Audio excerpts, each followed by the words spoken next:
Okay, so first, the first repatriation flights returned home now. The government, do you think, is starting to get a grip on things? I'm afraid that the government is not yet getting a grip on things. While it is good that repatriation flights are happening, the real issue is that our bases are not getting the protection that they need. We have put British bases in other people's countries. We have British service personnel there, and the government is all over the place. The Deputy Prime Minister has changed the policy this morning about what they're doing to what I asked them to do. I think that they are quite confused at the moment. Last night, the Defence Secretary John Healey refused to rule out UK offensive action. Is this a signal that they're starting to shift in position? I think the Defence Secretary is indicating that the position I asked the Prime Minister on Wednesday was correct, that we do need to take some offensive action to protect our service personnel. Whether we like it or not, we have been dragged into this war. We didn't start it. We have allies like Bahrain, Cyprus, who are being attacked because they have British bases on them. We need to protect them. And this is one of the things that I want people to see, that we are thinking very much about the long term of defence. That's why we've got a new announcement on what we can do. We can't wait until after the fact. We've got to think ahead. And that's what I'm doing right now. And on that announcement, you want to reintroduce a two-child benefit cap for increased defence spending.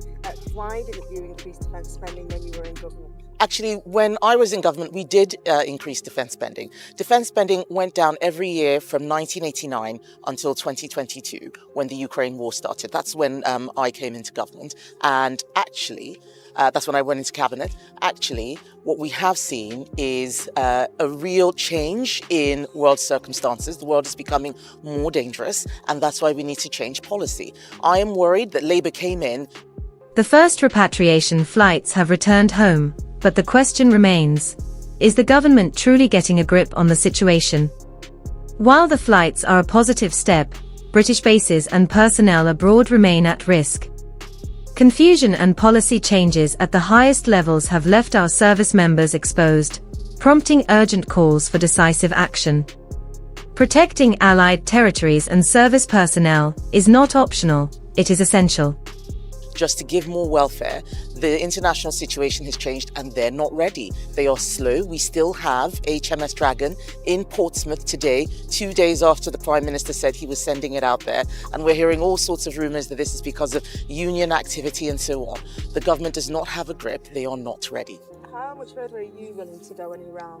So my view is that we have to do everything we can to protect British bases and British service personnel.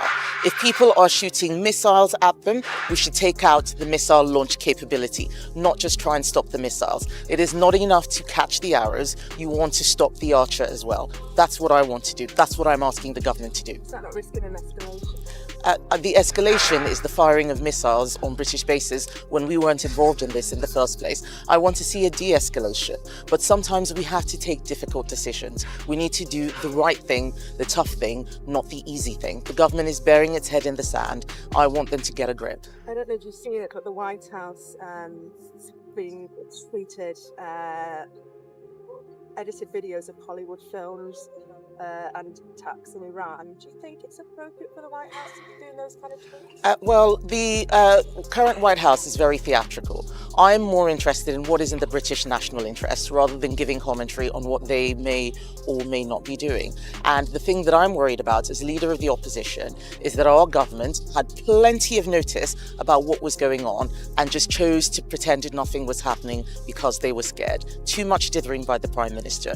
He needs to get a grip. This is not just about the US now or even Israel. It is about our allies in the Gulf, Bahrain, Saudi Arabia, Kuwait, Cyprus, for example. What are we doing to make sure that the world is safer? Looking away and pretending it's not happening is not a strategy.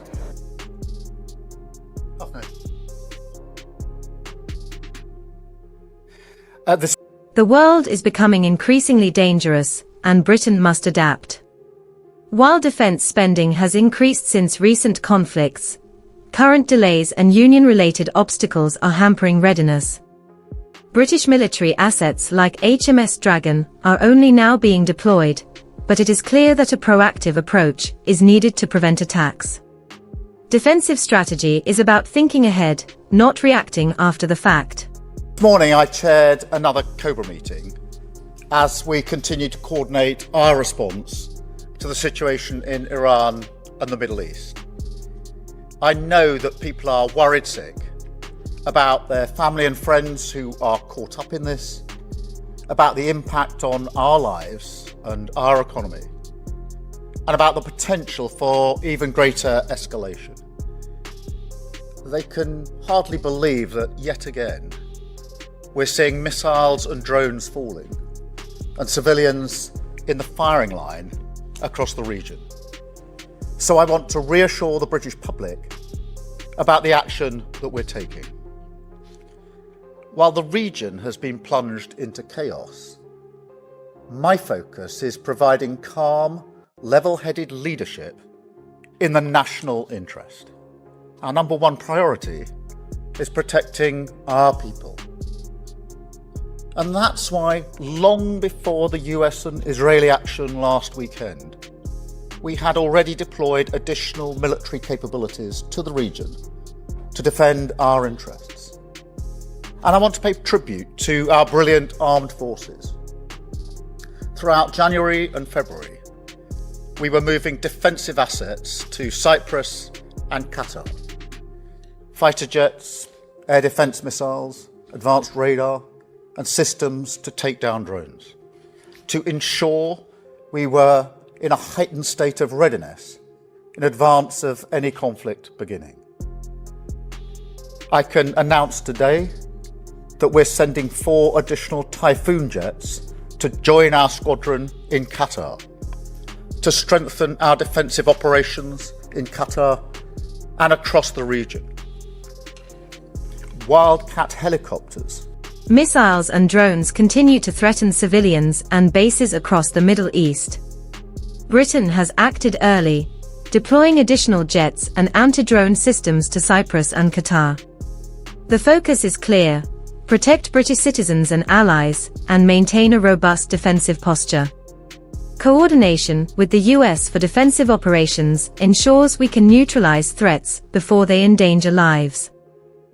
With anti-drone capabilities are arriving in Cyprus tomorrow.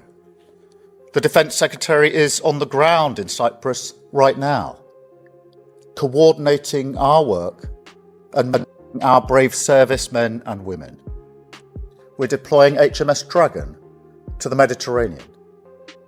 And we have allowed the US to use British bases to conduct defensive operations to take out Iranian missiles before they're fired at our people and our allies. We will maintain this shield over British people in the region and our allies. We are working to strengthen it every day. And we're working as fast as possible to get our people out. As of today, over 140,000 individuals in the region have registered their presence, enabling us to get them the information and the support that they need. We have rapid deployment teams on the ground in Oman and Saudi Arabia. And our consular teams are helping hundreds of the most vulnerable individuals. Despite airspace closures, we're working around the clock with airlines, travel companies, and governments to open safe routes home. More than 4,000 people have now arrived back in the United Kingdom on commercial flights from the UAE, including vulnerable Brits identified by our teams. A further 7 flights are due to leave the UAE for the UK today. And I can report that our first charter flight from Oman took off a few minutes ago. We will lay on additional charter flights in the coming days. British Airways is putting on daily flights from Oman, and we will keep working with all of our partners to increase the speed and capacity of this airlift. I want to be very clear. This is a huge undertaking. It's one of the biggest operations of its kind, many times bigger than the evacuation from Afghanistan. It's not going to happen overnight, but we will not stop until our people are safe. This evacuation and protection operation is one of the largest of its kind, surpassing previous missions like Afghanistan. Over 140,000 individuals have registered their presence, with thousands already safely returned. Daily charter flights and rapid consular deployment demonstrate the government's commitment to leaving no one behind. While this operation will take time, the message is clear: Britain will continue to act decisively to protect its people and allies.